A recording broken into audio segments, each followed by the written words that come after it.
তো তারপরে রাস্তার অপোজিটে হচ্ছিল বাংলা একাডেমির মেলা, তো আমরা ভাবলাম যে একটু ঢুকি। তো ঢুকলাম, একটু ছবি তুললাম। এখানে অনেক পুরাতন মানে বিল্ডিং আছে, যেটা হচ্ছে বাংলা একাডেমির প্রাচীন বিল্ডিংগুলো, যেমন এটা বর্ধিতাংশ না কি জানি বলতেছে।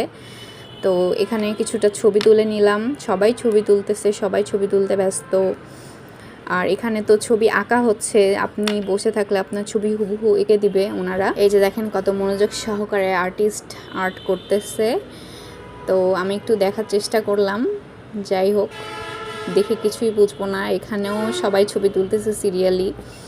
এখানে ভিডিওতে দেখলাম ফ্রেমটা অনেক সুন্দর আসছে, এই জন্য আমি একটু দাঁড়াই গেলাম যে ঠিক আছে আপুর ভাইয়াদের ছবি তোলা হয়ে গেলে আমি একটু সিরিয়াল দিয়ে আমিও ছবি তুলবো।